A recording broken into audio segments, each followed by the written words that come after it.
10 سال کے لیے وہ کہ کوئی نظام بنے گا تو ہم کشن پور آئیں گے انشاءاللہ. وہ آئے تھے ہمارے یہاں، انہوں نے واقعہ سنایا قرآن کی تکمیل پر، وہ میں آپ کو سناتا ہوں.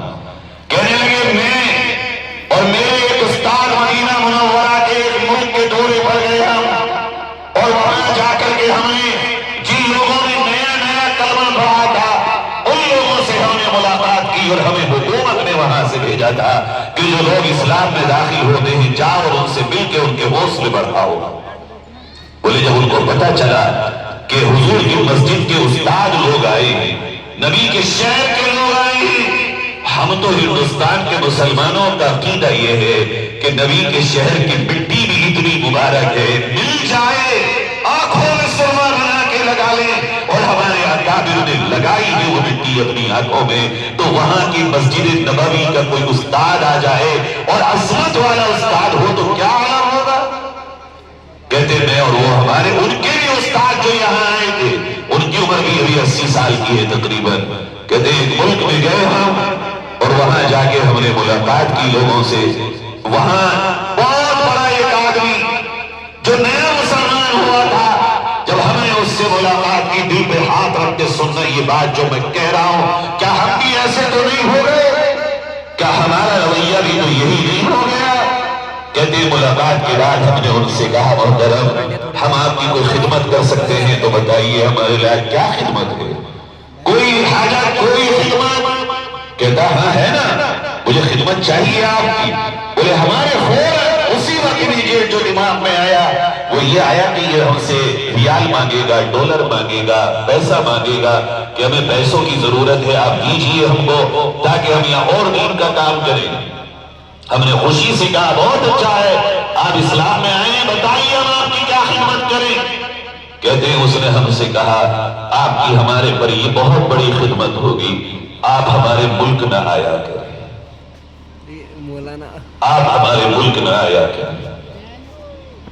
کہتے ہمارے پیروں سے زمین نکل گئی، یہ کیا کہہ رہے ہیں آپ؟ کہ دیکھیے میں آپ کو نہیں کہہ رہا ہوں، لیکن آپ میرے اس پیغام کو دنیا کے وہ مسلمانوں تک پہنچا دیجئے جو ہمارے ملک میں آتے ہیں اور جھوٹ بولتے ہیں، جو ہمارے ملک میں آتے ہیں اور ملاوٹ کرتے ہیں، جو ہمارے ملک میں آتے ہیں اور غیبت کرتے ہیں، جو ہمارے ملک میں آتے ہیں اور نماز پڑھتے ہیں نہیں پڑھتے ہیں، ہمارے ملک میں آتے ہیں وہ اور اسلام کے خلاف چلتے ہیں، دین شریعت کے خلاف عمل کرتے ہیں. در حقیقت ہمارے لیے دوسروں کو دین میں لانے کی سب سے بڑی رکاوٹ وہ تمام مسلمان ہیں جو ہمارے ملک میں آتے ہیں. جب ہم دعوت دیتے ہیں لوگ کہتے ہیں تم کہتے کچھ ہو اور جو تمہارے دین پہ ہے وہ عمل کرتے کچھ اور. سینہ پھٹ جائے گا اگر حقیقی طور پر اس کو سمجھو گے پیارو. کہیں ہم اور آپ تو اس میں کہ نہیں ہیں، ہو سکتا ہو کسی اسلام کے نہ ماننے والے نے قرآن پڑھا ہو اور اس نے قرآن کے پیغام کو سمجھا ہو، اور پھر ہم میں سے اور آپ میں سے کسی کو دیکھا ہو اور اس نے دیکھا ہو قرآن جو کہتا ہے اگر واقعی یہ صحیح ہوتا تو یہ عمل کیوں نہیں کرتا. میرا اور تمہارا کردار، میرا اور تمہارا میری اور تمہاری رات اور دن کی گزرتی ہوئی زندگی کہیں ایسا تو نہیں ہے کہ غیروں کو اسلام کے قریب کرنے سے روک رہی ہو. عزیزوں اگر ایسا ہے تو یہ بہت بھیانک ہے. آؤ آگے بڑھو، اپنی اولادوں کو اس طرح لے کے چلو کہ دوسرے ہماری اولادوں کو دیکھ کر یہ تمنا کرے کہ کاش میرا بیٹا بھی ایسا ہوتا، کاش میری بیٹی بھی ایسی ہوتی، کاش میرا لال بھی ایسا ہوتا، کاش میرا جگر بھی ایسا ہوتا. ایسے بناؤ. دنیا میں عزیزوں سب کچھ دنیا ہی کمانا نہیں ہوتا. ہم نے اور آپ نے جو اپنے ذہن و دماغ میں بسا رکھا ہے دنیا، دنیا اور دنیا، یاد رکھیے گا دنیا تمہارے لیے بنی.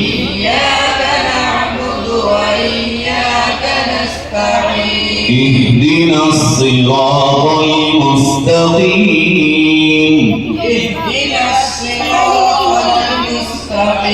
صراط الذين أنعمت عليهم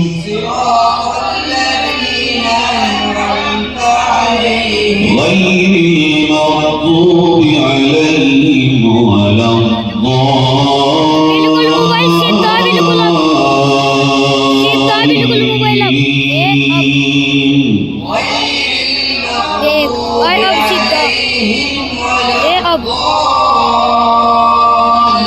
بسم الله الرحمن الرحيم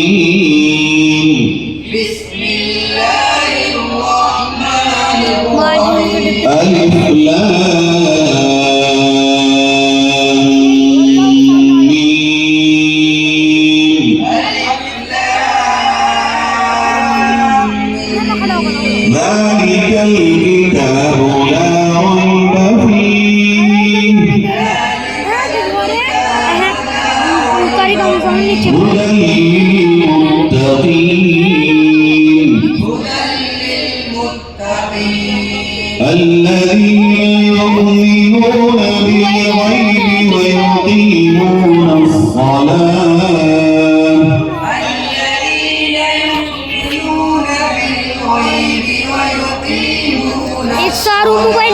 ويقيمون الصلاة ومما رزقناهم ينفقون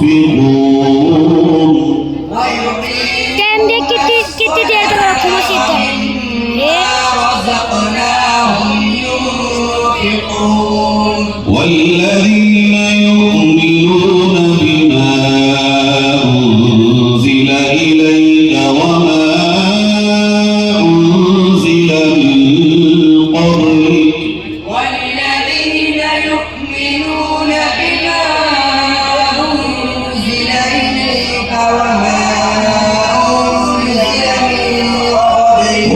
وبالآخرة هم يوقنون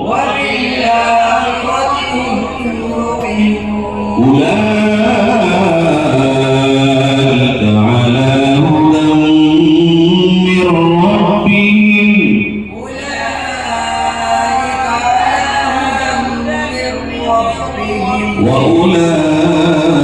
وأولئك هم المفلحون